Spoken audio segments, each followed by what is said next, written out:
আমার প্রিয় দুলাভাইয়ের রেখে যাওয়া ২টা পরীকে নিয়ে চলে আসলাম রেস্টুরেন্টে। ভাবলাম যদি তাদেরকে একটু ঈদের আনন্দ দেওয়া যায় তাহলে মন্দ হয় না।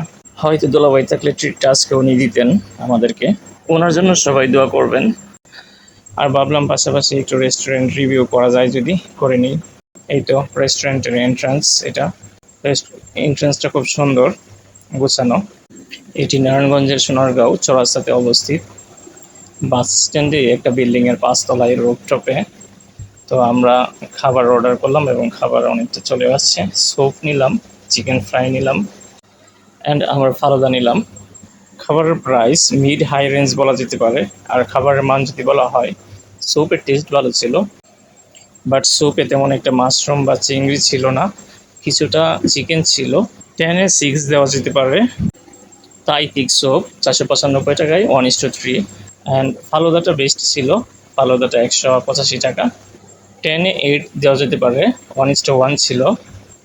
আর চিকেন ফ্রাইটা এটা অ্যাজ পার প্রাইস সাইজটা আরেকটু বড় হওয়া উচিত ছিল। ফ্রাইটা 10-এ 7 দেওয়া যেতে পারে। 1:4 প্যাকেজ ৩৯৫ টাকা। এই যে আমার ছোটো ভাগ্নি, সে খুশি। সে যদিও এতটা কষ্ট বোঝে না আমার দুলাভাইয়ের কী হয়েছে বা তার বাবার নেই।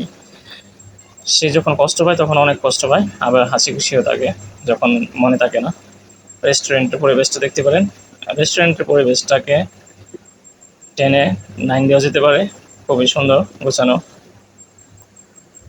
তবে স্টাফদের বিহেভিয়ার, সার্ভিস এতটা স্যাটিসফ্যাক্টরি ছিল না, কারণ বৃষ্টির পানিতে চেয়ারটা ভিজা ছিল। আমি বলেছিলাম আমাকে একটা টাওয়েল বা টিস্যু দিয়ে মুছে দিতে, বা পরে বললাম যে আমাকে দিলে আমিও মুছে নিতে পারবো, বাট সেটা ওরা প্রোভাইড করেনি। এটা নর্মালি ওপেন রেস্টুরেন্ট, বৃষ্টিতে ভিজবে। যদিও ওদের এসি করা ক্লোজড পার্ট আছে, তবে আমরা বাইরে বসেছিলাম যেহেতু রোফটপ, এনজয়টা করবো বলে। এই তো আমাদের সবাই। আপনারা রেস্টুরেন্টের ভিউটা দেখতে পারেন। এটা একটা ফটো বুথ। আর এই রেস্টুরেন্টের রকটপের রাস্তাগুলো, এই যে এসি করা ক্লোজড পার্টটা দেখা যাচ্ছে। লাইটিংটা সুন্দর।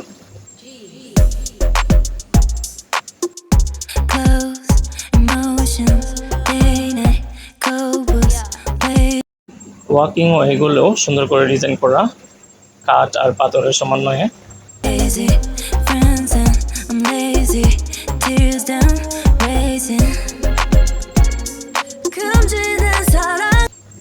এখান থেকে দেখা যাচ্ছে চিটাগাং হাইওয়ে, যেটা নারায়ণগঞ্জ হয়ে চিটাগাং চলে গিয়েছে, হাইওয়ের রাস্তা।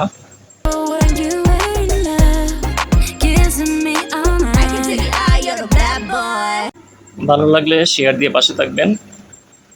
আজকের মতো এখানেই, টাটা, আল্লাহ হাফেজ।